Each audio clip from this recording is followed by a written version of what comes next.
Okay, good evening பிள்ளைகள். நாங்கள் இந்த மீட்டல் விரிதாள் அல்லது மின் விரிதாள் தொடர்பான மீட்டல் பார்த்துட்டு இருக்கோம். வழமைக்கு மாறாக சற்று வேகமாகத்தான் இந்த மீட்டல் நான் எடுத்துக்கொண்டு வரேன்னு சொன்னால் எங்களுக்கு போதிய அளவு நேரம் இல்லை, மிக நிதானமாகவோ அல்லது மெதுவாகவோ போகிறதுக்கு. கொஞ்சம் வேகமாக இருந்தாலும் கூட ஓரளவுக்கு நாங்கள் விளங்கிக் கொள்ளக்கூடிய அளவு வேகத்தில்தான் போய்கொண்டிருக்கிறோம்.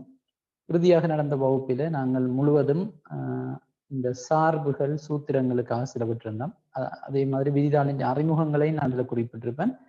அதற்கு மேலதிகமாக இந்த சூத்திரங்கள், சார்புகள், அந்த 2 வகையான கல முகவரி, சார்பு கல முகவரி, சார்பற்ற கல முகவரி, டொலர் அடையாளம் பிரயோகிக்கிறது, ஏன் ரைட், எங்க பயன்படுத்தலாம், இது எல்லாமே பார்த்துட்டேன். சரி, அப்போ நான் இன்றைய வகுப்பில் உங்களுக்கு சொல்ல வேண்டியது ஒரே ஒரு விடயம் தான், இந்த சார்புகள் தொடர்பாக.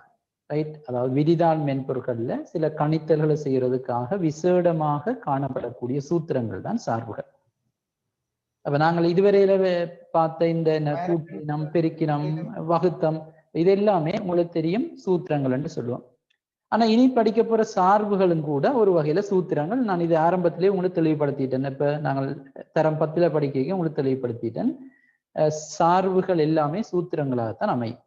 சரி, அந்த முறையில பாத்தீங்கன்னா எங்களுக்கு நேரடியாக பார்ப்போம். 5 சார்புகளை பற்றி தெரியும். 5 விதமான கணித்தல்களை மேற்கொள்றதுக்காக, கணித ரீதியான கணித்தல்களை மேற்கொள்றதுக்காக எங்களுக்கு தேவையான 5 சார்புகளை பற்றி, அதனுடைய அமைப்பு எப்படி இருக்கும், அல்லது ஒரு சார்பு எந்தெந்த விதமான வடிவங்கள்ல பிரயோகிக்கப்படலாம், எல்லாம் பார்த்தோம்னா சரி. கொஞ்சம் வேகமா பார்ப்போம், நான் நிறைய நேரம் எடுக்கல. ரைட், ஆரம்பத்துல நாங்கள் ஒரு தரவை மையப்படுத்தி இதை பிரயோகிச்சு பார்ப்போம். ஸோ சில தரவுகளை நான் நுழைச்சு கொள்றேன், சில நம்பர்ஸ்.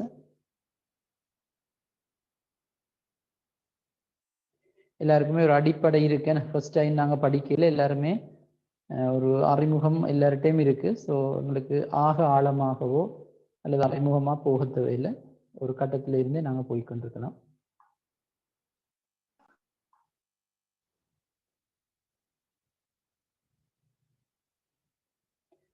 ஓகே, ஸோ இப்படி எங்கள்கிட்ட கொஞ்சம் நம்பர்ஸ் இருக்கு. என்ன நம்பர்ஸ், என்ன தொடர்பான நம்பர்ஸ் வேண்டாம், அது மார்க்ஸாக இருக்கலாம் அல்லது ஏதாவது எண்ணிக்கையாக இருக்கலாம், உங்களுக்கு பிரச்சனை இல்லை. ஸோ நாங்கள் என்ன செய்வோம், இப்போ இந்த முதல் 4 எண்களையும் கூட்டுவோம். ஸோ ஏற்கனவே எங்களுக்கு சூத்திரங்களை பயன்படுத்தி கூட்ட தெரியும். என்ன, equal A1 + B1 + C1 + D1 என எழுதினா கூட்டப்படும். நான் சம் அண்ட ஃபங்க்ஷனை மட்டும் கொஞ்சம் நேரம் எடுத்து சொல்றேன்னா, சம் மாதிரி தான் மற்ற எல்லாம் வரப்போகுது. ஸோ சம்முக்கு நான் செலவிடுற நேரம் சற்று அதிகமாக இருக்க போது, மற்ற 4 சார்புகளுக்கும் குறைவாக இருக்கும். ஸோ இப்படி எழுதினீங்கன்னா உங்களுக்கு கூட்டுத்தொகை வரும். நான் இப்போ எழுதினது சார்பு அல்ல, இது ஒரு சூத்திரம். ஸோ இப்போ மற்ற ரோவில் இருக்கிற கூட்டுத்தொகைகளை நீங்க காணணும்னு சொன்னா இதை கொப்பி பண்ணி, இப்போ நீங்க எழுதின சூத்திரம் இருக்குத்தானே, இங்க ஃபார்முலா பார பார்த்தீங்கன்னா தெரியும், இதை நீங்க கொப்பி பண்ணி பேஸ்ட் பண்ணலாம். இலகுவாக கொப்பி பண்ணி பேஸ்ட் பண்றதுக்காக இந்த நிரப்பு பிடியை பிடிச்சு இழுக்கிறாங்களே, இந்த நிரப்பு பிடியை பிடிச்சு இழுத்தா கொப்பி பண்ணி பேஸ்ட் பண்ணலாம். ரைட், இது பார்த்துட்டோம். இப்ப நாங்க என்ன செய்வோம், இந்த 4 எண்களையும் கூட்ட போறோம். விரிதாள் மென்பொருள்ல பயன்படுத்துற அந்த கூட்டலுக்கு பயன்படுத்துற சார்பை பாவிச்சு கூட்ட போறோம். ஸோ கூட்டலுக்காக விரிதாள் மென்பொருளை பயன்படுத்துற சார்புக்கு பேர் சம். ஈக்குவல் குறியீட்டோட எப்பவுமே ஆரம்பிக்கும் இந்த சூத்திரங்களும். ஸோ ஈக்குவல் சம் பிராக்கெட்டுக்குள்ள இதில் நீங்கள் பாருங்க, நீங்க பிராக்கெட்டை தொடங்கின உடனே கீழே நம்பர் 1, நம்பர் 2, அப்படி போகுது. இது என்னன்னு சொன்னா என்னத்தை காட்டுதுன்னா, இந்த சம் அண்ட் ஃபங்க்ஷன் என்ன அமைப்பில் எழுதப்படணும்ன்றதை கீழே உள்ளபடியான்னு காட்டுது. உங்களுக்கு ஒரு வகையில உதவி செய்யும். ஸோ நம்பர் 1 சொல்றது கூட்ட வேண்டிய முதலாவது நம்பர். உங்களுக்கு தெரியும், நாங்கள் நம்பர் சொன்னா நம்பரை வழங்குறது இல்லை, அது இருக்கிற செல்லை தான் வழங்குறாங்க. So A1. அப்ப இந்த அமைப்பின்படி கடைசி 2வதா கமா போடணும். So comma.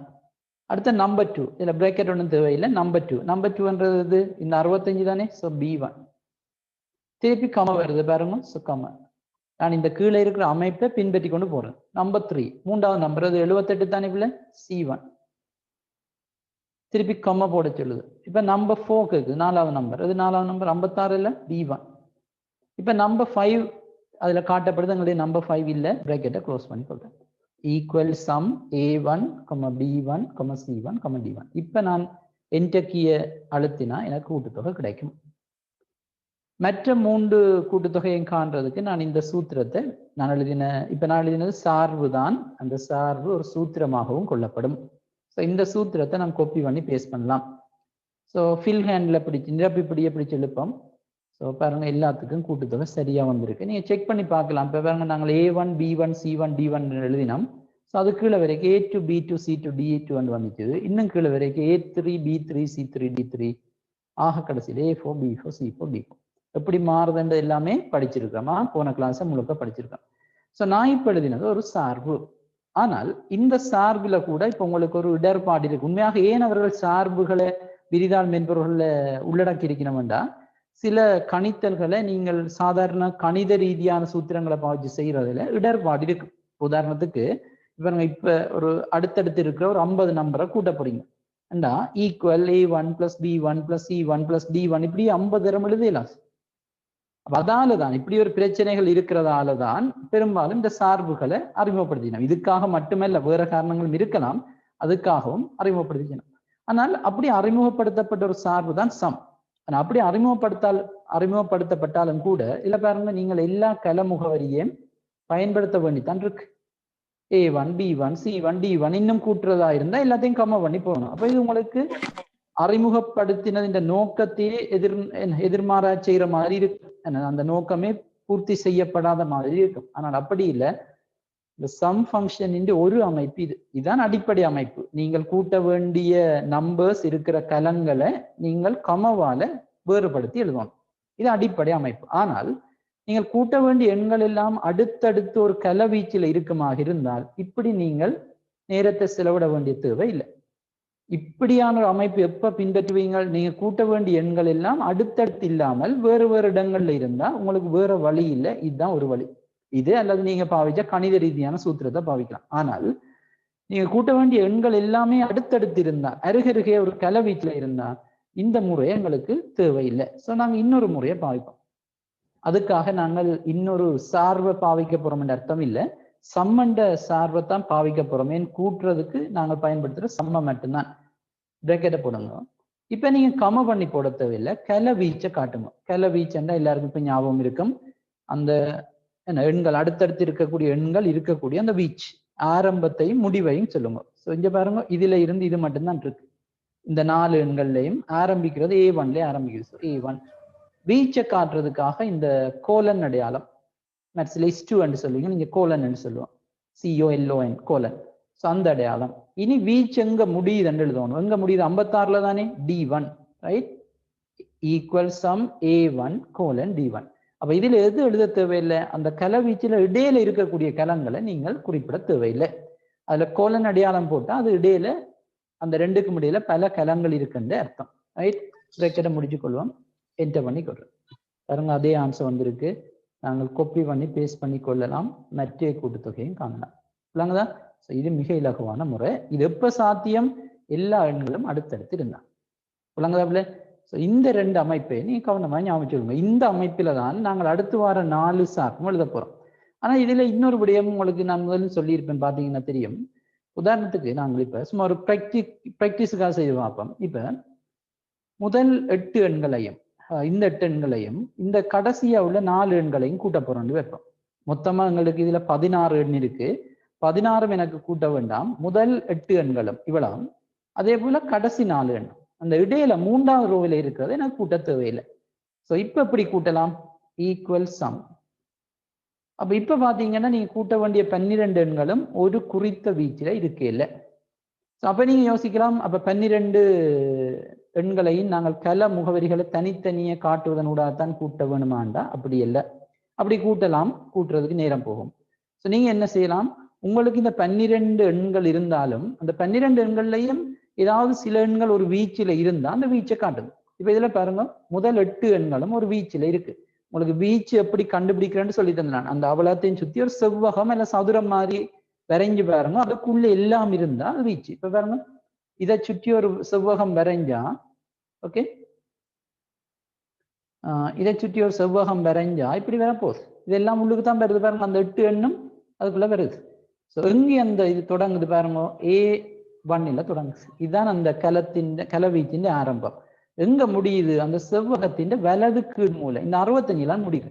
ஸோ கோலன் அடையாளம் போட்டுட்டு எங்க இருக்கு 65 D2ல முடியுது. இப்ப பாருங்க அதுல ஒரு ப்ளூ கலர் நிலத்தினது உங்களுக்கே தெரியுது A1 கோலன் D2. ஸோ இந்த 8 எண்ணும் வந்துடுச்சு. இப்ப நான் பிராக்கெட்டை க்ளோஸ் பண்ணி போட்டு என்டர் கீ அழுத்த மாட்டேன். எனக்கு இன்னும் 4 எண் கூட்டணும். ஸோ ஒரு கமாவா போடும். ஏன் உங்களுக்கு தெரியும் நாங்கள் கம போட்டு தான் எண்களை கூட்டுறாங்க. முதல் படிச்ச ஃபார்மேட்டை யோசிப்பாருங்க, கமவாலாம் வேறுபடுத்துறாங்க.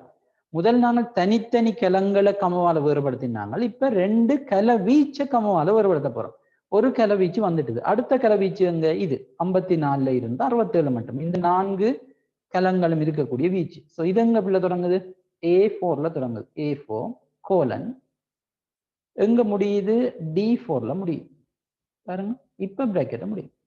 ஸோ நீங்க என்ன செய்யறீங்க? இப்ப 2 வீச்சை கூட்டுறீங்க. ஒன்று A1ல இருந்து D2 மட்டும் உள்ள வீச்சு. ஸோ இந்த 8 எண்களும். அடுத்தது A4ல இருந்து D4 மட்டும். இந்த 4 எண்கள். இடையில இருக்கிற எண்கள் இந்த இதுக்கு வராது. இப்ப நீங்க கூட்டி பாருங்க 177 கூட்டப்பட்டிருக்கும். கிளியராகல? ஸோ சம் ஃபங்க்ஷன் இப்படியும் எழுதலாம். அதே மாதிரி இப்ப நீங்கள் இந்த 12 எண்களோடையும் ரைட், இந்த 12 எண்களோடையும் இந்த 87 கூட்ட போறீங்க. மொத்தமா 13 எண். இந்த 13 எண்கள்ல 12 எண்கள் ஏதோ 2 வீச்சில இருக்கு. ஸோ அந்த 2 வீச்சையும் எழுதிட்டோம். ஆனா இந்த 87 ஒரு வீச்சிலும் இல்லை பாருங்க, இடையில தான் இருக்கு. ஸோ இப்ப என்ன செய்யலாம்? இதுல ஒரு கம்மா போட்டுட்டு அந்த 87 எங்க இருக்குது? B3 தானே. ஸோ B3 டைப் பண்ணு. இப்ப என்ன நடக்குது? 2 கல வீச்சும் ஒரு தனி கலமும் கூட்டப்படுது. என்டர் பண்ணி பாருங்க, கூட்டப்படுது.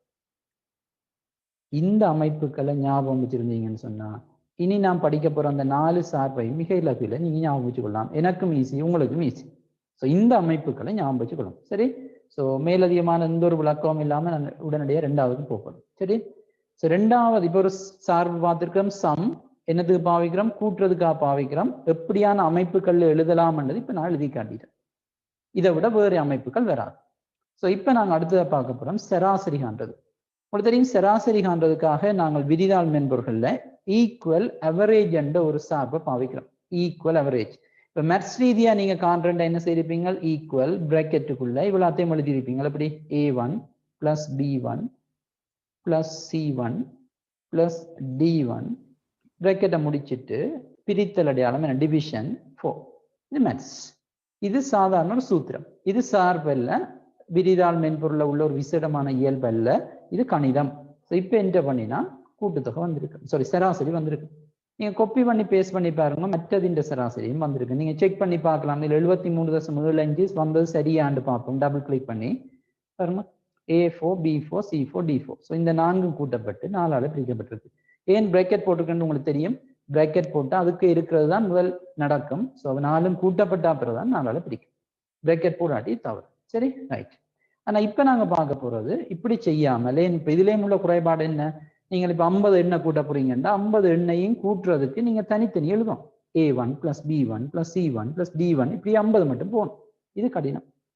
இதுக்கு பதிலாக உங்களுடைய நாங்க சார்பு பயன்படுத்தலாம். விரிதாள் மென்பொருள்ல சராசரியை காண்றதுக்காக இருக்கிற சார்பு equal average. Okay, equal average. Equal average பல பிள்ளைகளை கிட்ட ஏவிஜி என்று சொல்லுவாங்க. ஏன் தெரியல அப்படி ஒரு ஐடியா வரண்டு. அவரேஜ் இங்க வேற ஒரு சுருக்க பதமும் பயன்படுத்த இல்லாது ஈக்குவல் அவரேஜ். அவரேஜ் என்று எழுதி நீங்க என்ன செய்யணும் பாருங்க. இப்போ அந்த அமைப்பு வந்துட்டுது. இப்ப பாருங்க பிள்ளை, நீங்க பாக்குற அமைப்பு நாங்க சம்முக்கு பார்த்தா அதே அமைப்பு, எந்த ஒரு வித்தியாசமும் இல்லை. ஸோ என்ன சொல்றது? நம்பர் 1 நம்பர் 2 நம்பர் 3 எல்லாத்தையும் போடட்டாம். கமவை இடையில போடட்டாம். ஸோ முதலாவது அங்க இருக்கு A1 கம, ரெண்டாவது அங்க இருக்கு B1 கம, மூன்றாவது அங்க இருக்கு C1 கம, நாலாவது அங்க இருக்கு D1 பிராக்கெட்ட முடியும். இவ்வளவு இதைத்தான் நீ சம்முக்கு செய்தீங்க. அங்க ஈக்குவல் சம், இங்க ஈக்குவல் அவரேஜ். அங்க கூட்டிச்சுது, இங்க சராசரி காணுது. அப்புறம் இது ஒன்றும் பிரிக்கிறீங்க. அது மெட்ஸால போடேக்கா நீங்க 4ஆல பிரிக்கிறீங்க. இது அவரேஜ் என்றாலே அந்த வேலையை செய்யும். ஸோ இப்போ என்டர் கீ அழுத்துறேன்னு பாருங்க, சராசரி வந்திருக்கு. நீங்க காப்பி பண்ணி பேஸ்ட் பண்ணி பார்க்கலாம். எல்லாமே சரியாக ஆன்சர் வரும் பாருங்க. இந்த 73.75 சரியா இருக்கான்னு பாருங்க. Equal average A4 B4 C4 D4. So இந்த 4 எண்களும் வந்திருக்கு. இதுதானே? ஸோ இதுல ஒரு பிரச்சனையும் இல்லை, எல்லாமே சரியா இயங்குதுன்றது தெரியும். சரி, ஆனால் இதுல இருக்கக்கூடிய பிரச்சனை என்னன்னு சொன்னா இந்த அதே பிரச்சனை இந்த 4 எண்களையும் நீங்க சராசரி காண்றதுக்கு இந்த முறையை பாவிக்க ஓகே. ஆனா இதே ஒரு 20 எண் 30 எண் வரைக்கும் அடுத்தடுத்து இருக்கக்கூடிய ஒரு 20 எண்ணில நீங்க சராசரி காண்றதா இருந்தா நிச்சயமா இந்த முறை கடினமாக இருக்கு. ஏன்னு சொன்னா உங்களுக்கு அவ்வளவு செல் அட்ரஸை நீங்க தனித்தனியே பதிவிட வேண்டியிருக்கு. அப்ப நாங்க என்ன செய்யலாம், வீச்சை காண்பிக்கலாம். இங்கேயும் வீச்சு காண்பிக்கிற மெத்தட் இருக்கு. ஸோ ஈக்குவல் அவரேஜ் பிராக்கெட்டுக்குள்ள வீச்சு எங்க ஆரம்பிக்குது பாருங்க, A1 ஆரம்பிக்குது. ஸோ A1 கோலன் எங்க முடியுது D1. முதல் நாங்க பார்த்தா அதே idea. Okay, so A1 colon D1 enter பண்ணுங்க, ஆன்சர் வருது. மற்ற ரோவில் இருக்கிற நம்பரின் சராசரி என்ன காப்பி பண்ணி பேஸ்ட் பண்ணுங்க, இது வருது. ஓகே, இதுல ஒன்றும் இல்லை, இது மிக இலகுவானது. இதுல நான் நேரம் எடுத்து சொல்ல வேண்டிய தேவையும் இல்லை. இப்ப 65.5 எப்படி வந்திருக்குன்னு டபுள் கிளிக் பண்ணி பாருங்க. Equal average A3 colon D3 சரிதானே. A3 45, D3 65 கோலன் போட்டோடைய இதுக்கு இடையில உள்ள எல்லா எண்களும் சராசரிக்காக கணக்கிடப்பட்டிருக்கு. ரைட். அதே மாதிரி ஒரு வேளையில நீங்கள் என்ன அவரேஜ் காண போறீங்க, இதுல உள்ள எல்லா எண்களுக்கும் காண போறீங்கன்னா இதுல மொத்தமா 16 எண் இருக்கு. 16 எண்களுக்கு உரிய சராசரி காண போறீங்கன்னா A ஈக்குவல் அவரேஜ் எல்லாம் ஒரு வீச்சிலானே இருக்கு பாருங்க. இந்த 16 எண்களையும் சுத்தி ஒரு செவ்வகம் வரைஞ்சு பாருங்க, வரையக்கூடிய மாதிரி இருக்கு. ஒரு செவ்வகத்தை வரைஞ்சா 16 எண்ணும் உள்ளுக்கு இருக்கு. ஸோ எங்க தொடங்குது, A1ல தொடங்குது. எங்க முடியுது, D4ல முடியுது. இங்க பாருங்க, இப்ப அந்த ப்ளூ கலர் போர்டர் வருது பாருங்க, எல்லாமே வந்துட்டு. ஸோ இப்ப என்டர் பண்ணி பாருங்க, இதுதான் இது. இந்த 16 எண்களையும் கூட்டி 16ஆல பிரிச்சிருக்கு. ஆனா நாங்க எழுதியக்கு அப்படி நடக்கல, ஆனா உண்மையாக அந்த தொழிற்பாடு அப்படித்தான் நடந்திருக்கு. ஸோ எங்களுக்கு ஆன்சர் வந்துருக்கு. சரியா. அதே மாதிரி நான் முதல் சொன்னேன் தானே, எங்க சம்மில உதாரணத்துக்கு எங்களுக்கு 16லையும் சராசரி வேண்டாம். முதல் ரோவில உள்ள 4 எண்களையும் மூன்றாவது ரோ 4வது ரோ அதுல உள்ள 8 எண்களும் 8 முதல் 4 12 எண்கள்லயும் வரணும். 2வது ரோ வரக்கூடாது. முதல் ரோவும் 3வது ரோவும் 4வது ரோ. ஸோ முதல் ரோ பாருங்க எல்லாம் ஒரு வீச்சில் இருக்கு. ஸோ A1 கோலன் D1 போடுவீங்க. ஸோ முதல் வந்துட்டு கமா. அடுத்தது பாருங்க எங்க தொடங்குது, A3ல தொடங்குது. ஸோ A3 கோலன் எங்க முடியுது, 67ல முடியுது. D4 sorry S D4. இந்த பாருங்க, இது கிரீன் கலர்ல காட்டப்பட்டிருக்க ஒரு வீச்சு, ப்ளூ கலர்ல காட்டப்பட்டிருக்க ஒரு வீச்சு, ரெண்டையும் நான் கமாவால வேறுபடுத்துறோம். இப்ப விழாத்துக்குள்ளே சராசரி வந்திருக்கு. இதே மாதிரி இந்த 12 எண்களோடையும் இப்ப எங்களுக்கு 76 சராசரிக்காக உள்ளடக்கப்படணும்டா 76 கமா போட்டுட்டு 76 எங்க இருக்குன்னு பாருங்க, B2ல இருக்கு. ஸோ B2 டைப் பண்ணுங்க, ஆன்சர் கிடைக்கும். கிளியரா, இதுதான் அவரேஜ். கொஞ்சம் மாதிரி சொல்லி பண்ணுவாங்க. அடுத்தது எங்களுக்கு இருக்கிற சார்பு ஒரு குறிக்கப்பட்ட எண்கள்ல பெரிய எண் காண்றது. உங்களுக்கு தெரியும், ஒரு குறிக்கப்பட்ட எண்கள்ல பெரிய எண் காண்றதுக்கு மேத்ஸில் எந்த ஒரு வசதியும் இல்லை. கணிதத்தை பாவிச்சு ஒரு சூத்திரத்தால நீங்கள் ஒரு குறிக்கப்பட்ட எண்கள்ல பெரிய எண்ணை காண இயலாது. ஸோ இதுக்கு கட்டாயமா சார்பு தான் பாவிக்கணும். இப்படியான ஒரு காரணத்துக்காகவும் தான் அவர்கள் உண்மையா சார்பை இதுக்குள்ள வச்சிருக்கணும். ஏன்னா சில வேர்க் மேத்ஸால செய்யலாம்.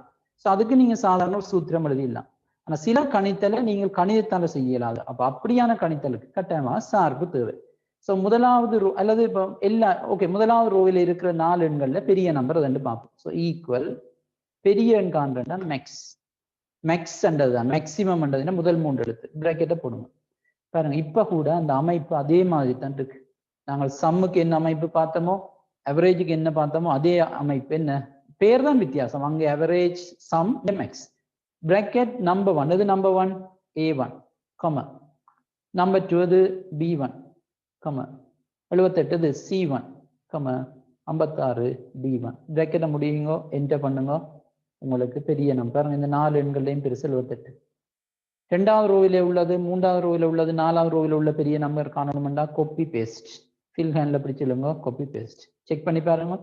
எல்லா ரோவிலையும் அதுக்குரிய பெரிய எண் இருக்கு. டவுட்டா 98 எப்படி வந்ததா செக் பண்ணுங்க, டபுள் கிளிக் பண்ணுங்க. Equal max A4 B4 C4 D4. So இந்த 4லையும் அது பெருசு 98 தானே, 98 வந்துருக்கு. விளங்குதா? ஸோ இதுதான் முறை. ஆனால் இதுல உள்ள குறைபாடு உங்களுக்கே விளங்கி இருக்கும். உங்களுக்கு ஒரு 3 நம்பர் 4 நம்பர் அல்லது எண்கள் அங்கொன்றும் இங்கொன்றும் சிதறி இருந்தா இந்த முறையை பாவிச்சு தான் பெரிய எண் காணணும். ஆனால் உங்களுக்கு நீங்கள் பெரிய எண் காண வேண்டிய எண்கள் எல்லாம் ஒரு குறித்த வீச்சில இருந்தா இப்படி நாங்கள் இந்த முறையை தெரிந்தெடுக்க வேண்டிய தேவையில்லை.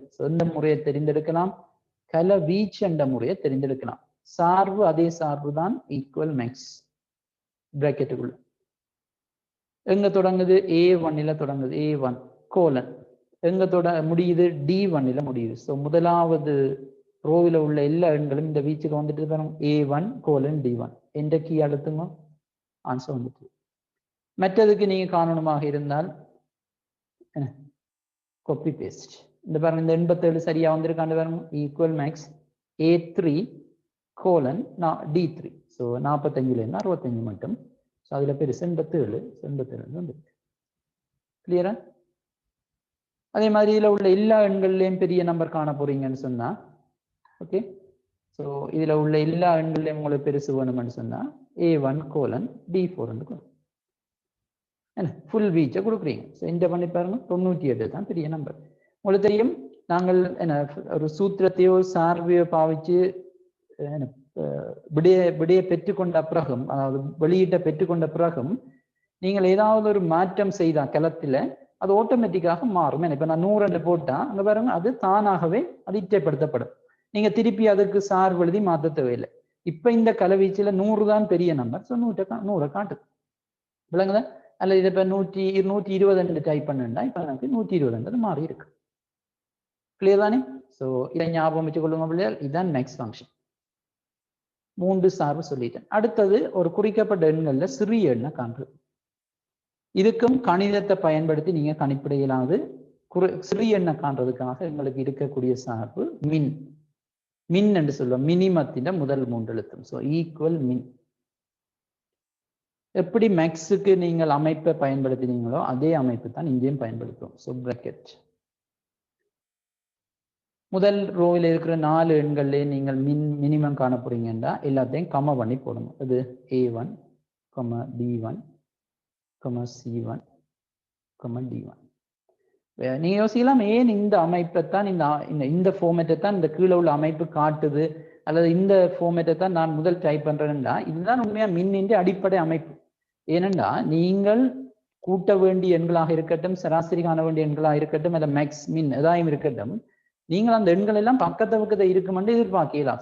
யோசி பாருங்க, அங்க இங்கே என்று சொல்லித்தான் இருக்கும். அதிர்ஷ்டவசமா சில வழியில பக்கத்து இருக்கலாம். ஆனால் பெரும்பாலும் அங்க இங்கே இருந்தா கட்டாம கமவால செய்ய முடியும். அதுக்காகத்தான் நீங்கள் ஈக்குவல் மின்னண்டு டைப் பண்ணிக்கி அது கமவை காட்டுது, வீச்சை காட்டுற இல்லை. ரைட்? அப்ப இப்படி எழுதினா உங்களுக்கு சிறிய எண் வரும். பாருங்க 56 தான் சிறிய எண். இந்த 4 நம்பர்லையும் 56 தான் சிறிது. காப்பி பண்ணி பேஸ்ட் பண்ணுங்க, மற்ற எண்கள்ல சிறிய எண்ணை நீங்க காணலாம். ஓகே, 45 எப்படி வந்தேன்னு பாருங்க, ஈக்குவல் மின் A3, B3, C3, D3. Okay, இந்த 4 எண். அப்ப இதுலையும் என்ன இருக்கணும் பிள்ளைகள்? வீச்சு இருக்கணும் கட்டாயமாக. ஏன் பல எண்கள் இருந்தால் நீங்கள் இப்படி கம்ம பண்ணி கொண்டு போயிடலாம். ஸோ நாங்கள் வீச்சை காட்டுவோம். ஈக்குவல் மின் பிராக்கெட்டுக்குள்ள எங்க இருந்து எங்க மட்டும் இருக்கு? முதலாவது row A1:D1. Okay, so A1 D1 மட்டும் எல்லா எண்களும் வரும். என்டர் கீ அழுத்தி பாருங்க, ஆன்சர் வரும். ஃபில் ஹேண்ட்ல பிடிச்சிருந்தோ மற்ற எண்களுக்கு மற்ற கலங்களுக்கு எண்கள் அங்க பிரதியிடப்பட்டிருக்கு. இந்த 45 எப்படி வந்தேன்னு பார்க்கலாம். ஈக்குவல் மின் A3:D3. ஸோ இதுல இருந்து இது மட்டும். கிளியரா? அதே மாதிரி இதுல உள்ள எல்லா எண்களின் சிறிய எண் காண போறோம்னா ஈக்குவல் A1:D4 எழுதிட்டீங்கன்னா எல்லாம் 16 எண்ணையும் அது சிறிதென்று காட்டும். இதோட தான் அடிச்சு கொள்றேன் 45. ஸோ இங்கே அதோட இன்னும் ஒரு சிறிய நம்பரை டைப் பண்ணுனா 32 டைப் பண்ணினா பாருங்க இது தானாகவே மாறிக்கொள்ளும். இல்லைங்களா? ஸோ இதுதான் மினிமம். ஸோ 4 சார்பு பார்த்துட்டேன். இறுதி சார்பு ஒரு பணித்தாள் இருக்கக்கூடிய தரவுகளை எண்ணுறது தொடர்பான சார்பு. உங்களுக்கு தெரியும், ஈக்குவல் கவுண்ட் என்ற ஒரு ஃபங்க்ஷன் பார்த்துருக்கோம். இந்த ஈக்குவல் கவுண்ட் என்ற சார்பு என்ன செய்யும்னா இந்த கலங்களுக்கு இருக்கக்கூடிய பெருமானங்களை மாத்திரம் எண்ணும். பெருமானம் என்றா என்ன பிள்ளைகள்? எண்சார் தரவுகளை பெருமானங்கள்னு சொல்லுவோம். இதுல பாருங்க, நாங்கள் டைப் பண்ணிக்கிற 16 தரவுகளும் எண்சார் தரவுகள். ஸோ பெருமானங்கள். பெருமானங்கள் எப்பொழுதுமே ஒரு கலத்தின் ரைட் அலைன்மெண்ட், வலது நேர்படுத்தலுக்கு உட்படும். பாருங்க, கலத்துக்குள்ள எங்க இருக்குன்னு எல்லாமே வலது பக்கத்துல இருக்கு. அதே மாதிரி முகப்பு அடையாளம் உங்களுக்கு தெரியும், ஒரு கலத்தில இடது நேர்படுத்தலுக்கு உள்ளாகும். அந்த முகப்பு அடையாளங்களை இந்த கவுண்ட் என்ற சார்பு எண்ணாது, பெருமானங்களை மட்டும் எண்ணும். ஸோ நாங்கள் இப்போ இதில் இருக்கக்கூடிய எல்லா எண்களையும் எண்ணுவோம். எத்தனை எண் இருக்கு, எத்தனை தரவு இதில் இருக்குன்னு எனக்கு ஒரு டவுட் இருக்கு. ஸோ நான் ஒவ்வொன்றா எண்ணுறதுக்கு பதிலாக நான் கவுண்ட் ஃபங்க்ஷனை பாவிக்க போகிறேன். ஸோ நீங்கள் பாருங்க, கவுண்ட் ஃபங்க்ஷன் என்று போட்டுட்டு நீங்கள் கீழே அமைப்பை பார்த்தா ஏறக்குறைய இந்த அமைப்பும் முதல் நாங்கள் பார்த்த அதே அமைப்பு மாதிரி தான். அங்க நம்பர் 1 நம்பர் 2 நம்பர் 3 என்று வந்தது. இங்க வேல்யூ என்று இருக்கு. ஏனென்றா இங்க நாங்கள் எண்ணுறது வந்து பெருமானங்களா இருக்கும். அதால தான் இங்க அவர்கள் வேல்யூன்னு சொல்லினோம். ஏன்னா எழுத்துக்களை இது எண்ணாது. ஸோ என்ன செய்யும் நீங்கள் முதலாவது அங்கே இருக்கு A1 கொம, ரெண்டாவது அங்கே இருக்கு B1 கொம, மூன்றாவது அங்கே இருக்கு C1 கொம, நாலாவது அங்கே இருக்கு D1 கொம, அடுத்தது A2 இப்படியே கவுண்ட் பண்ணி கொண்டு போகணும். யோசிப்பாங்க 16 நாங்க போடலாம். இப்படியே நான் பிரேக்கெட்டை முடிச்சுட்டு என்டர் பண்ணி பார்த்தேன்னா பாருங்க 5 என்று காட்டுது. ஏன் நான் இப்ப 5 தரவைத்தான் கருதி இருக்கு. இதே மாதிரி நீங்க 16 விழாத்தையும் என்ன போறீங்கன்னா எல்லா தரவுகளையும் நீங்க காட்டணும். இது கடினம். ஸோ நீங்க என்ன செய்யலாம், பீச்சை காட்டலாம். அதே ஐடியா தான். A1 கோலன் எங்க மட்டும் பார்க்க போறீங்க பிள்ளை D4. A1 இருந்து D4 மட்டும் கவுண்ட் பண்ணி பாருங்க எத்தனை 16 காட்டு. இடையில இப்ப நீங்கள் ஏதாவது ஒரு எழுத்தை டைப் பண்ணி இருந்தா இப்ப நான் SCH டைப் பண்றேன். அங்க பாருங்க 15 தான் இருக்கு. ஆனால் இந்த SCH என்றதும் இந்த நாங்கள் வழங்கின அந்த பீச்சுக்குள்ளதான் இருக்கு பாருங்க. SC நாங்கள் A1 இருந்து D4 மட்டும் கொடுத்துருக்கோம். SCHம் அந்த பீச்சிலான் இருக்கு. ஆனால் SCH என்றது ஒரு டெக்ஸ்ட். அதை நாங்கள் இங்க எக்ஸெல்லையோ அல்லது விதிதான்ல நாங்கள் முகப்பு அடையாளம் என்று சொல்லுவோம், லேபிள். பாருங்க அந்த செல்லுக்கு எங்க இருக்குது, இடது பக்கத்துல இருக்கு, லெஃப்ட் அலைன்மென்ட். ஸோ டெக்ஸ்ட் இது நாஸ். ஸோ அதை விட்டுட்டு தான் பாருங்க 15 என்று காட்டு. விளங்குதான்? ஒருவேளையில இதுல ஒரு பூச்சியம் இருக்குமென்று சொன்னா, எங்கேயாவது ஒரு செல்லுக்கு பூச்சியம் இருக்குண்டா உங்களுக்கு தெரியும், பூச்சியம் ஒரு எண் தான். ஸோ அதையும் எண்ணி 16 தான் காட்டு. அப்புறம் நீங்க பூச்சியம் இருக்கின்றதுக்காக அதுக்குள்ள ஒரு தரவும் இல்லைன்னு யோசிக்கூடா, பூச்சியமும் 2 சார் தரவு தான் 16 காட்டு. ஒருவேளையில எந்த ஒரு தரவும் இல்லையண்டா அங்கே எண்ண இயலாது. ஏன் எண்களை பெருமானங்களை தான் எண்ணும். அங்க 15 காட்டு. விளங்குதான்? இந்த ஐடியாக்களை MCQல கேட்கலாம். அப்ப கவுண்ட் என்ற ஃபங்க்ஷன் பாவிக்க பெருமானங்களை மட்டும்தான் எண்ணும். எழுத்துக்களை, அதாவது ஆங்கில எழுத்துக்களையோ அல்லது வேற குறியீடுகளையோ இது எண்ணாது. ஓகே? இல்ல ஆங்கில எழுத்துக்களும் எண்ணணும்னு சொன்னா உங்களுக்கு கவுண்டர்ன்னு சொல்லி ஒரு ஃபங்க்ஷன் பாவிப்பீங்க. கவுண்டர்ன்னு போட்டுட்டு வீச்சை கொடுத்தீங்கன்னா இப்ப ரெண்டையும் எண்ணும். பெருமானங்களையும் எண்ணும், பாடங்களையும் எண்ணும். பாருங்க 16 வந்துட்டுது. கவுண்டர்ன்னு நான் பயன்படுத்தல, கவுண்டர்ன்னு பயன்படுத்திக்கிறேன். கவுண்டர்ன்னு சொன்னா ரெண்டும் பெறும். ரைட்? அப்ப A1 இருந்தா அது இதுல இருந்து D4 மட்டும், இது மட்டும் 16 எழுத்து இருக்கு. ஆனா கவுண்டர்ன்ற ஃபங்க்ஷன் எங்களுடைய சிலபஸ்ல இல்லை. சரியா? எங்களுக்கு கவுண்ட் இருக்குது, கவுண்டர் இல்லை. ஸோ இந்த 4 சார்பையும் 5 சார்பையும் தெளிவாக ஞாபகம் வச்சுக்கணும். என்னென்ன பிள்ளைகள்? சம் கூட்டுறதுக்காக பயன்படுத்துகிறோம், அமைப்பு தெரியும். அவரேஜ் சராசரி காண்றதுக்காக பயன்படுத்துகிறோம், அமைப்பு எப்படின்றது தெரியும். மேக்ஸ் உயர்ந்த எண், அதிகூடிய எண்ணை நாங்கள் காண்றதுக்காக பயன்படுத்துகிறோம்.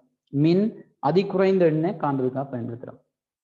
கவுண்ட் பெருமானங்களை கவுண்ட் பண்றது எண்றதுக்காக பயன்படுத்துகிறோம். இவ்வளவுதான் சார்புகள். வேற இஃபோ அல்லது வேறு ஒன்றும் எங்களுக்கு தேவை. சரி, இவ்வளவு தான் எங்களோட சிலபஸில் இருக்கக்கூடியது. இதை தாண்டி உங்களுக்கு வேற கேள்வியும் வராது. சார்பில் வாரண்டா இதுவளுக்குள்ளான் கட்டாயமா இது ஒன்று வரணும். ஏதாவது கேட்க இருக்கா? இதுல ஏதாவது சந்தேகங்கள் இருக்கா? இல்லைன்னு நேரடியாக பேப்பருக்கு போவோம். பேப்பர்ஸ் எடுத்துக்கொள்ளுங்க. நான் இது வரைப்பை இதுல சொல்லி இல்லை, ரிவிஷன். இந்த வரைப்பு ஒரு சிறிய விடயம். நாங்கள் அது பொதுவாக ஒரு 2 மாசத்துக்கு வெளி வரும். அந்த ஏதாவது ஒரு விடயத்தை தந்து எந்த சார்ட்டை பயன்படுத்துவீங்கன்னு ஸோ அந்த இடத்த நாங்கள் டிஸ்கஸ் பண்ணிக்கொள்வோம். அதுக்காக நாங்கள் நேரத்தை செலவழிக்க வேண்டிய தேவையில்லை. ஓகே, ஸோ நீங்க எடுக்க வேண்டிய பேஜ் வந்து பேஜ் நம்பர் 6. உங்களோட டியூட்டர்ல 6வது பக்கத்தை எடுத்துக்கொள்ளுங்க.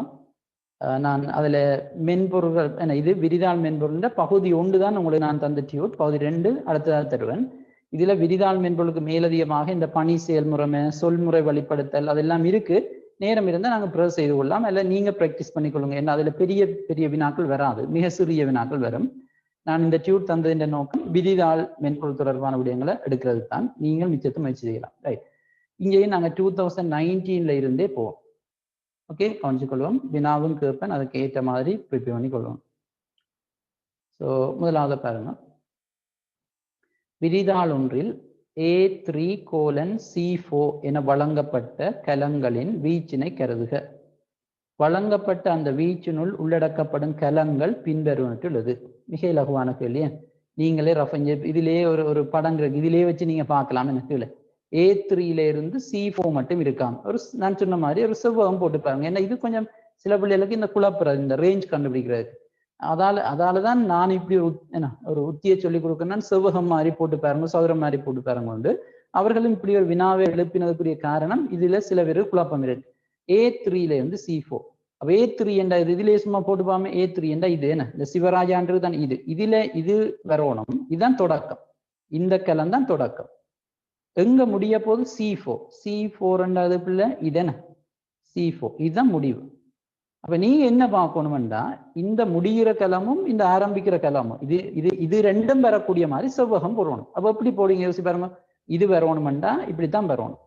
சோ கீழே இறக்கணும். மீன் அவர் தானே வரணும். சோ இப்படி வாங்க. இப்ப மேல போங்க. இப்படித்தானே கீறணும் யோசி பாருங்க.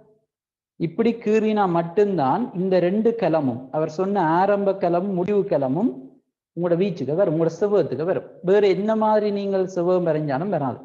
ஸோ இவ்வளவு கிளம்பு வரப்போகுது. அப்ப இப்ப என்னென்ன வரப்போகுது பாருங்க. இது வருது என்ன A3 வருது. அடுத்து என்ன வருது B3 வருது. இது என்ன பிள்ளை C3 வருது. இது என்ன A4 வருது. இது B4 வருது. இது என்ன பிள்ளை கடைசி C4 வருது. 6 கிளம். இது ஆன்சர். 4வது answer. A3 B3 C3 A4 B4 C4 4வது ஆன்சர். ஓகே தானே? எல்லாம் இலகுவான கேள்வி. நீங்களும் ப்ராக்டிஸ் பண்ணி கொள்ளலாம். 2வது கேள்வி. ஓகே, இங்க பார்ப்போம். கலம் C2வில் ஈக்குவல். ஓகே, நான் இதிலே எழுதி காட்டுறேன். சில போர்டு எழுதுற விட இதுல நேரடியா நீங்கள் பார்த்தீங்கன்னா உங்களுக்கு இலகுவா இருக்கும்.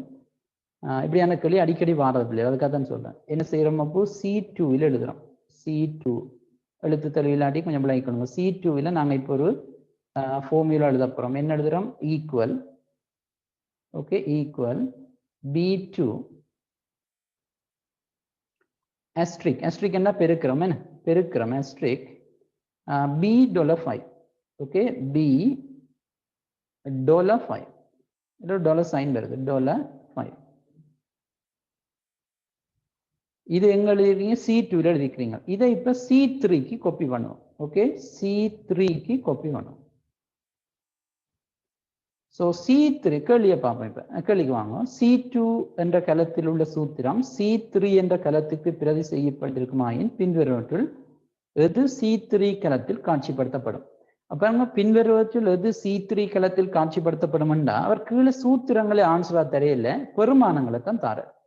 அப்ப பெருமானங்களை தாராருன்னா உங்களுக்கு தெரியணும், பெருமானங்களை நாங்க நேரடியா காண இயலாது. C3ல என்ன சூத்திரம் இருக்குன்னு கண்டா மட்டும்தான் பெருமானங்களை காணலாம்.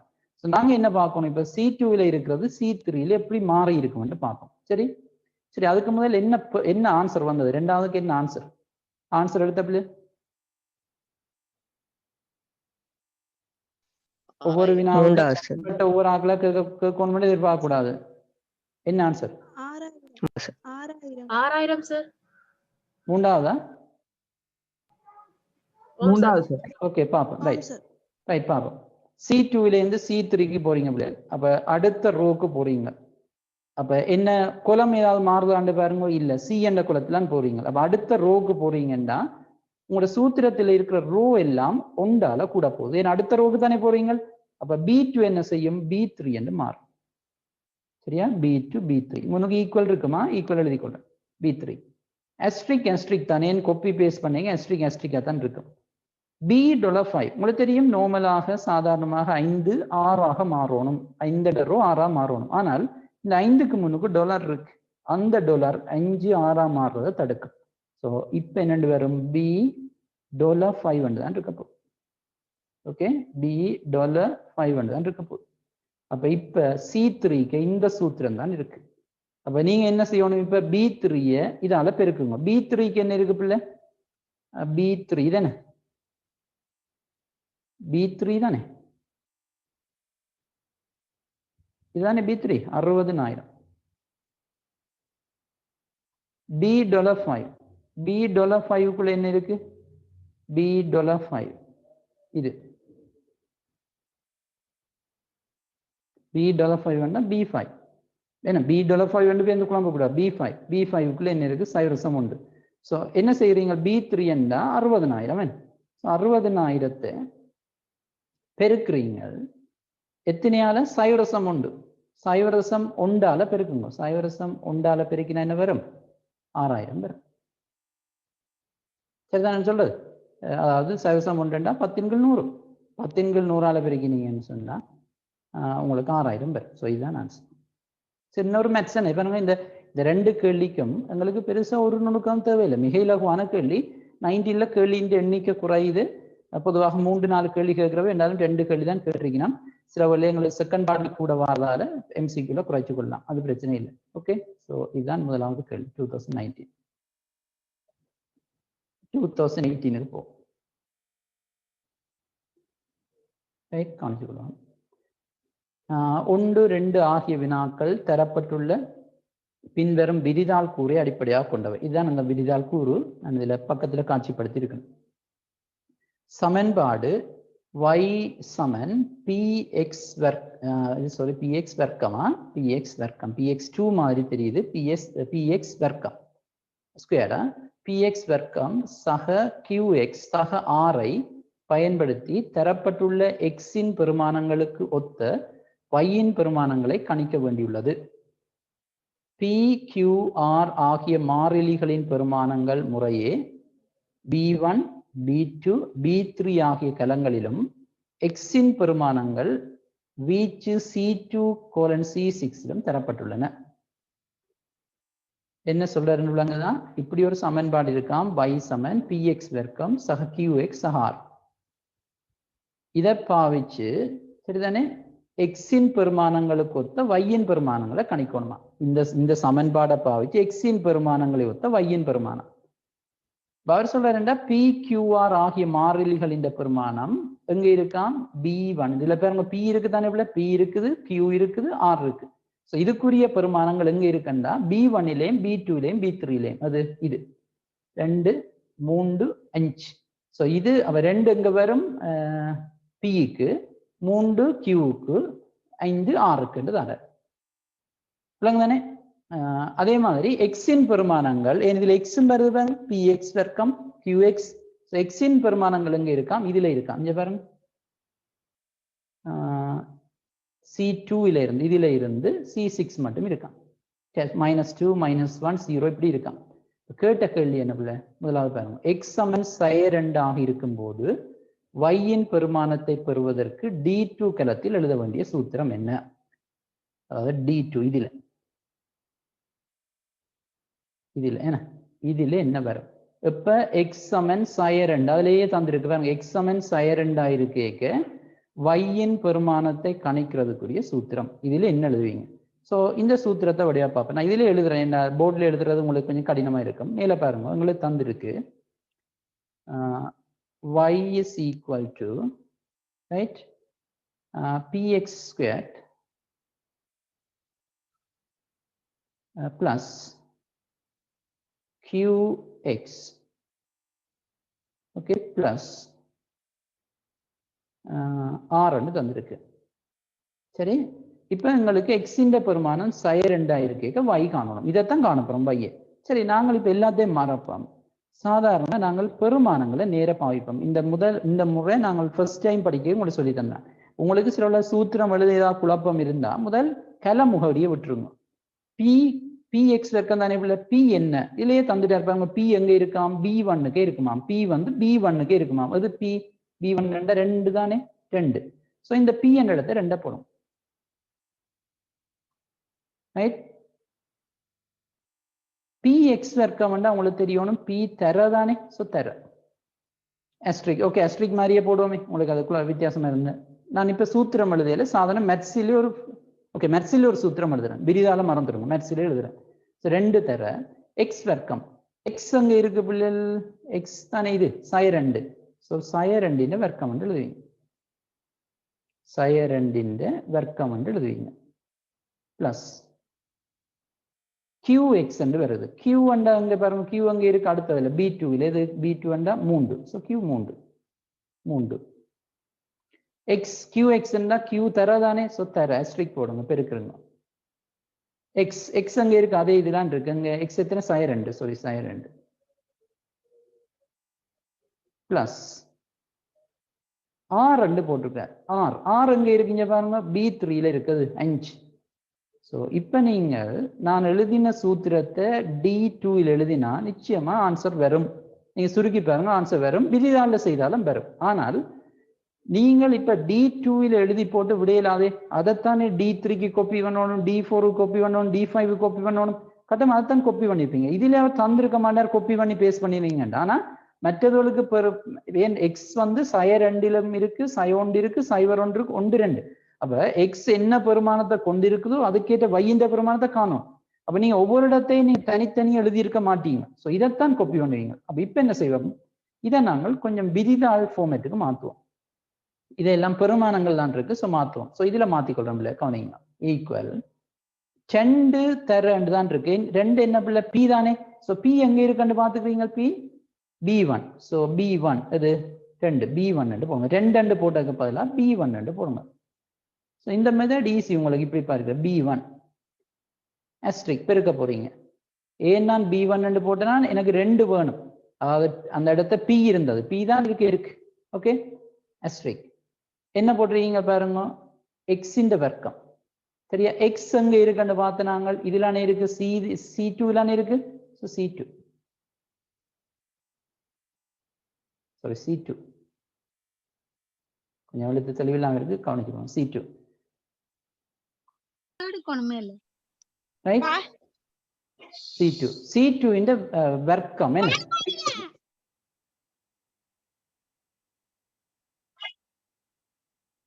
C2 இந்த வர்க்கம். ஸோ C2 இந்த வர்க்கம் உங்களுக்கு தெரியும், வர்க்கம் எப்படி எழுதுறேன்னு சொல்லி இந்த கேரட் சிம்பிள். ஓகே, C2 இந்த வர்க்கம் இதான் அந்த வர்க்கத்தை காட்டுற கேரட் சிம்பிள். C2 பவர் அடுக்குக்கு பாவிப்போம் 2. ஸோ இதை எழுதிட்டேன், அது எக்ஸ் வர்க்கம் எழுதிட்டேன் பிளஸ். அடுத்த பாருங்க QX, Qக்கு பதிலா 3 போட்டு நீங்க அந்த 3 அங்க இருக்கு பாருங்க, இதுல இருக்குது B2. ஸோ B2 எழுதணும். Okay, B2. ஆனா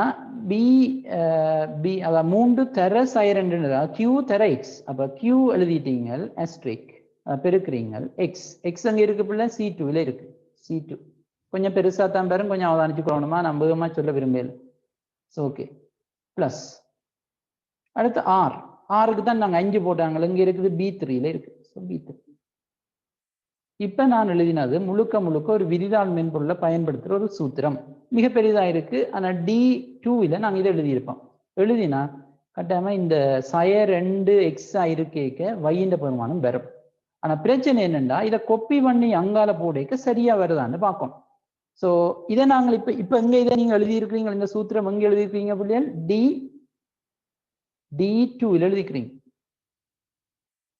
D2 இந்த சூத்திரத்தை எழுதிக்கிறீங்க. ஆனா நீங்க எழுதின சூத்திரம் நிச்சயமா ஆன்சரை கொண்டுரும். ஆனா பிரச்சனை என்ன, சந்தேகம் என்னன்னா, இதை கொப்பி பண்ணி அங்கால கொண்டு போய்க்க சரியா வருதான்னு தெரியல. ஸோ இதை நாங்க செக் பண்ணி பார்க்கணும். சரிதானே, இதை நாங்கள் செக் பண்ணணும், எல்லாத்துக்கும் இது சரியா வருதான்னு பார்க்கணும். சரி, அப்ப இப்ப எப்படி செக் பண்ணலாம்னு சொன்னா, எனக்கு இதுல வச்சுதான் செக் பண்ணணும், வேற வழியில கவனிச்சு கொள்ளுவோம். நான் சிலதை அழிச்சு கொள்ளணும்,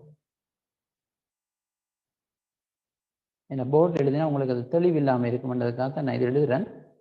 ஸோ இப்போ என்ன செய்ய போறோம்னு சொன்னா,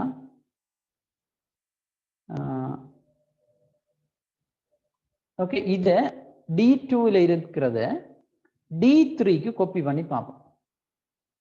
D3க்கு காப்பி பண்ணி பார்ப்போம், இது எப்படி மாறுதுண்டு. ஏன் நான் காப்பி பண்ணி பார்க்குறேன்டா, இதுல இருக்கிறது ஏன் இங்க காப்பி பண்ணி பார்க்குறேன்டா, D3க்கு காப்பி பண்ணிக்கு சரியா எல்லாம் மாறுதான்னு பார்ப்போம். அப்ப மாறிட்டா ஓகே, ஏதாவது பிள்ளை நடந்தா பார்ப்போம். சரி, அப்ப D2 இருந்து D3க்கு காப்பி பண்றோம், எல்லாருக்குமே ஞாபகம் இருக்கும் எப்படி செய்யறேன்னு சொல்லி. அப்ப அடுத்த ரோக்கு போறீங்க, ரோ எல்லாம் உண்டால கூடும். B1 எப்படி கூடும் பிள்ளை, B2 கூடும். சரியா, B1 B2 கூடுது. அதனால எழுதுவோம், சரி பிள்ளை பிற பார்ப்போம். அஸ்ட்ரிக் தான். ஓகே, C2 எப்படி கூடும், C3 கூடும், ஒன்று கூடும். டாலர் சாரி இந்த பவர் அப்படியே வரும், C2 இந்த வர்க்கம் தானே அப்படியே வரும், பிளஸ் B2 இருக்கு பாருங்க, B2 என்று மாறும், B3 என்று மாறும். ஓகே, அஸ்ட்ரிக் C2 என்று எப்படி மாறும், C3 என்று மாறும், C3 என்று மாறும், பிளஸ் B3 3 எப்படி மாறும் B4 என்று மாறும். சரியா? இப்ப இதுதான் D3க்கு இருக்கு. இப்ப நான் எழுதின சூத்திரம் தான் D3க்கு இருக்கு. இப்ப நீங்க பார்க்கணும் என்னன்னா இந்த சூத்திரத்தால இந்த பெருமானம் வருமா, D3க்கு இப்ப நீங்க காண வேண்டிய பெருமானம் வருமா? மறந்துடக்கூடா, இதுதான் சூத்திரம். என்ன y பெருமானம் எப்படி காண்றது? px வர்க்கம் சக qx சக r வரணும். இப்ப பாருங்க, நீங்கள் முதல் என்ன இப்ப இதான் இருக்குண்டா B2 இருக்கு. B2 தர B2 என்ன? B2 3 வரப்போகுது. ஆனா எங்களுக்கு P எல்லாம் இருக்கணும்ல. என்ன B2 and B1 B2 மாறிட்டு B2 மாறினா என்ன வந்துட்டு 3 எல்லாம் வந்துட்டு. ஆனா அவருக்கு P தான் வரணும். P என்ற இது P இங்க இருக்கு 2. அப்ப என்ன பிரச்சனை? B2 மாறக்கூடாது, B1 B2 மாறக்கூடாது. ஸோ இந்த 2க்கு முன்னுக்கு டாலர் எல்லாம் ஞாபகம் வச்சுக்கணும். எல்லாத்தையும் 2க்கு முன்னுக்கு டாலர் வரணும். ஏன் சாரி இதுல இல்ல, இங்கயா இதுல வரணும். இது நாங்க மாறி வர்றதானே, இதுல நீங்க எழுதின இடம் இருக்குதானே, அதுல 1க்கு முன்னுக்கு டாலர் போடுவீங்க. ஏன் 1க்கு முன்னுக்கு டாலர் போடணும்? அப்படி போட்டா தான் B1 B2 மாறாது, மாறக்கூடாது. ஏன் மாறினா B2ல 3 வந்துடும், எங்களுக்கு P இந்த பெருமானம் இல்லை வரும். அதுல டாலர் C2 C3 என்று மாறுது. ஓகே, C2 C3 என்று மாறுது. C2 யாருன்னு பாருங்க, C2 X X சய 2. முதல் C2 கேட்க சய 2 இருந்தது, பிறகு சய 1 மாறத்தானே வேணும். மாறினா தானே பிள்ளைகள் இது இங்க எடுக்கலாம். ஸோ C2 C3 மாறணும். ஸோ இது ஓகே, வர்க்கமும் ஓகே. B2 B3 மாறுது பாருங்க. B2 எது? இது 3. B3 மாறினா 5 எல்லாம் வந்துடும், 6 இந்த பெருமானம் எல்லாம் வந்துடும். ஆனா எங்களுக்கு பாருங்க Q எல்லாம் பெருமானம் வரணும், Q பெருமானம் இல்லை. ஸோ B2 B2 ஆகவே இருக்கணும். ஸோ டாலர் எங்க முன்னுக்கு? 2க்கு முன்னுக்கு டாலர். திருப்பி பாருங்க, அடுத்தது என்ன? Q எக்ஸால பெருக்கிறீங்களா? B2 இந்த இதை எக்ஸால பெருக்கிறீங்களா? இதுல C2 போட நீங்கள் C2 என்ன மாறும்? C3 என்று மாறும். மாறத்தானே வேணும். என் C2 என்று மாறா C3 என்று மாறாதான் சயம் உண்டு. ஸோ இது சரி. B3 என்னென்னு மாறும் பாருங்க, B4 என்று மாறுது. B3 அதாவது 5 B4 என்று மாறக்கு எம்டியா போயிடும். ஸோ அப்படி மாறக்கூடாது. ஓகே, அப்படி மாறக்கூடாது. அப்படி மாறக்கூடாது என்று சொன்னா இதுக்கு முன்னுக்கு, அதாவது இந்த இதுக்கு முன்னுக்கு ஒரு டாலர் 3க்கு முன்னுக்கு. அப்ப நான் எழுதின இந்த சூத்திரத்தில் எங்கெல்லாம் டாலர் வரணும்? இந்த 1க்கு முன்னுக்கு டாலர் வரணும், இந்த 2க்கு அதாவது B1 B2 B3 இந்த 3லையும் ரோவுக்கு முன்னுக்கு டாலர் வரணும். இதான் படியா. நான் போர்ட்ல இதை விளங்கப்படுத்த தான் யோசிச்சா, நான் எல்லாத்தையும் எழுதி விளங்கப்படுத்துற டைம் எடுக்கும். ஆனால் ஓரளவு நீங்க மேனேஜ் பண்ணியிருப்பீங்க நினைக்கிறேன். நான் படிச்ச ஐடியா இருக்குதானே. ஸோ இதுதான் எங்களுடைய ஆன்சர். இனி அதில் ஆப்ஷனை தேடுங்க. இது மாதிரி இருக்கலாம், சில வேளையில் அவர்கள் தேவை இல்லாமல் டாலர் போட்டிருக்கலாம். ஸோ பாருங்க என்ன ஆன்சர் சொல்லுங்க, என்ன ஆன்சர் வரும்? முதலாவது. சரி, முதலாவதுக்கும் நான் எழுதினதுக்கும் என்ன வித்தியாசம்? சார் பலுவுக்கு பதிலா திருப்பி C2 பெருக்கிக்கலாம் சார். அது சரி, C2 அப்படி பெருக்கி இருக்கு, அப்படியும் ஓகே. C2 அடுக்கண்டு போடலாம், அல்ல C2 தர C2 போட்டாலும் ஓகே. C2 இந்த வர்க்கத்தை C2 தர C2 எழுதலாமா? இப்படியும் எழுதலாம். ஓகே, வேற என்ன வித்தியாசம் பார்க்க தெரியுதானே வித்தியாசம்? அதுல குலத்துக்கு முன்னுக்கு டாலர் போட்டிருக்கு பாருங்க. B1 என்ன நான் சொன்னேன், B1 B2 B3 இந்த 3லையும் ரோவுக்கு முன்னுக்கு டாலர் வேணும். சரி, இருக்காண்டு பாருங்க, இதுல இருக்கு, ரோவுக்கு முன்னுக்கு இருக்கு. இதுல இருக்காண்டு பாருங்க, ரோவுக்கு முன்னுக்கு இருக்கு. இதுல இருக்கா? இருக்கு. குலத்துக்கு முன்னுக்கு தேவையில்லை. ஆனா குலத்துக்கு முன்னுக்கு போடுறதால எங்களுக்கு ஒரு பாதிப்பும் வரப்போறது இல்லை. இது நான் போன கிளாஸ்லயும் சொல்லியிருப்பேன். சரியா? ஆனா ரோவுக்கு முன்னுக்கு போடாமல் குலத்துக்கு மட்டும் போட்டீங்கன்னா பிள்ளை. சரி, அப்ப இப்ப இதுதான் ஆன்சர். நீங்க மேன் மிச்சம் பிள்ளைன்றதை நீங்க செக் பண்ணிக்கொள்ளுங்க. ஓரளவுக்கு உங்களுக்கு விளங்கிக் கொள்ளக்கூடிய மாதிரி சொல்லியிருக்கேன். இருந்தாலும் ஒரு போர்டில் எழுதி நேர சொல்ற மாதிரி வராது, பரவாயில்ல. ஓரளவு உங்களுக்கு என்ன ஃபர்ஸ்ட் டைம் படிக்கல தானே, படிச்சதானே செய்றீங்க, ஓரளவு உங்களுக்கு ஐடியா இருக்கு. ஸோ ஆன்சர் முதலாவது. ரெண்டாவது கேள்வியை பார்ப்போம். இந்த 1ம் 2ம் தான் ഇതിന്റെ அடிப்படையானன்னு சொல்றாரு. அப்ப ரெண்டாவது கேள்வியும் இந்த விரிதால மையப்படுத்தி தான் கேட்கப்படுது. ரெண்டாவது கேள்வியை பாருங்க. y-இன் ஏனைய பெருமானங்களை பெறுவதற்கு D2வில் உள்ள சூத்திரத்தை கலவீச்சு D3 D6க்கு நகல் செய்துள்ளதாக கொள்க. இது என்ன? D2ல தான் எழுதினாங்க பிள்ளை. D2வில் எழுதினதை D3ல இருந்து D6 மட்டும் நாங்கள் நகல் செய்திருக்கிறோம் என்று எடுத்துக்கொள்வோம். y-இன் மிகப்பெரிய பெருமானத்தை பெறுவதற்கு கலம் D7ல் எழுதப்பட வேண்டிய சூத்திரம் யாது? இப்போ உங்களுக்கு y-ன்ற பெருமானங்கள் எல்லாம் வந்துட்டு இதுல எல்லாம் இருக்கா. ஸோ மிகப்பெரிய பெருமானத்தை இப்ப காண போறீங்களாம். இதுல இருந்து D3ல இருந்து D6 மட்டும் உள்ள நம்பர்ல பெரிய எண்ணை காண போறீங்களாம். D7ல என்ன எழுத போறீங்களாம்? மிக இலகுவானதான பிள்ளை. என்ன எழுதணும்? இதுலயே பாருங்க, உங்களுக்கு மிக இலகுவா கண்டுபிடிக்கலாம். ஏனென்றா ஒரே ஒரு ஆன்சர்ல தான் மேக்ஸ் இருக்கு. உதாரணத்துக்கு 2 ஆன்சர்ல மேக்ஸ் இருந்து அது ரெண்டுலேயும் ஃபார்மேட் கொஞ்சம் வித்தியாசப்பட்டிருந்தா நீங்க சொல்ல யோசிக்கணுமா இது வருமான்னு. ஆனா அவர் உங்களுக்கு இப்படி ஒரு கேள்வி தரே, இப்படி ஒரு இலகுவான கேள்வி ஒரு நாளும் வராது. மேக்ஸ் அண்டு தந்துட்டார். ஒரு பிள்ளைக்கு மேக்ஸ் தான் பெரிய எண்ணெய் காண்றதுன்னு தெரிஞ்சிருந்தா சரிதானே, கட்டாயம் இதான் எடுக்க வேணும். வேறொரு ஆன்சரும் இல்லை. இது சரியான இருக்கா பாருங்க. ஈக்குவல் மேக்ஸ் D2:D6 எங்க இருக்கு? உங்களோட முதலாவது எண் இதுல இருக்கு. கடைசி எங்க இருக்கு? இதுல இருக்கு. So D2:D6. ஓகேயா? மூன்றாவது ஆன்சர். அப்ப நீங்கள் ஒரு கேள்விக்கு நேரம் போகுதுன்றதை பற்றி ஒரி பண்ணக்கூடாது. மற்ற கேள்வியில் அதிக நேரத்தை நீங்கள் சேமிச்சு கொள்ளலாம். பாருங்க, முதலாவது கேள்விக்கு அதிக நேரம் நீங்க செலவிட்டே ஆகணும், வேற வழி இல்லை.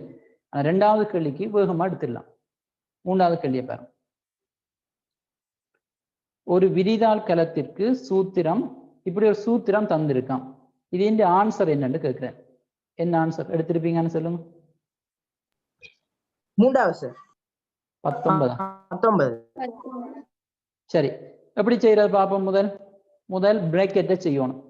சூத்திரங்கள்ல பிராக்கெட் இருந்து அதை முதல் செய்யணும். ஓகே, இந்த பிராக்கெட்டை செய்வோம் முதல். ரைட், நான் இங்க கீழே எழுதுறேன். முதல் செய்தீங்கன்னா 6ல இருந்து 2 கழிக்கிறீங்க 4. ஓகே, மீதமா உள்ளது அப்படியே எழுதுறேன். அடுக்கு 2 பிளஸ். ஓகே, அடுத்த பிராக்கெட்டையும் செய்வோம் இப்ப. ஏன்னா பிராக்கெட் ஒரு அடியே செய்யலாம் தானே. 5 4 கூட்டுறீங்க 9 டிவிஷன் 3. அப்ப இப்ப உங்களோட வினைக்குறிகள் எத்தனை இருக்கு? ஆபரேட்டர்ஸ் எத்தனை இருக்கு? 3 ஆபரேட்டர் இருக்கு. அடுக்கு இருக்குது, கூட்டல் பிளஸ் இருக்குது, பிரித்தல் இருக்குது. இந்த 3 ஆபரேட்டர்ல எது ஆக முன்னுரிமை கூடினது? இந்த 3லையும் எது முன்னுரிமை கூடினது? அடுக்க முதல் செய்யணும். பிரித்தல் அதுக்கு பிறகுதானா அடுக்கு. அப்ப 4ன் வர்க்கம் என்ன? சோ 16 சக 9 டிவிஷன் 3. ஓகே, ஒரு ஸ்டெப்பா எழுதுறேன் நான். ஸோ இப்போ உங்களோட பிளஸும் டிவிஷனும் தான் இருக்கு. இந்த ரெண்டுலையும் எது முன்னுரிமை கூடினதுன்றா டிவிஷன். ஸோ இப்போ நீங்க 16 அப்படியே எழுதுங்க, சகவையும் அப்படியே போடுங்க, பிரியுங்க. 9 3ஆல பிரிக்கிறீங்க. ஸோ 3. இப்போ 2ஐயும் கூட்டுறீங்க, 19 ஆன்சர். ஓகேயா? ஸோ 3வது ஆன்சராக கிடைக்கும்.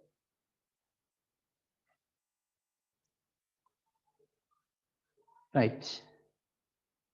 ஸோ அடுத்து 2017 முதலாவது கேள்வியை செய்வோம். நாளைக்கு மிச்சங்களை செய்யலாம்.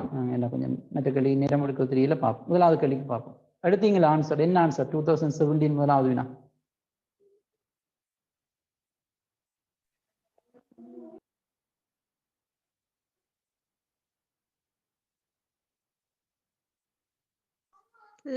sir. 11. மற்றாக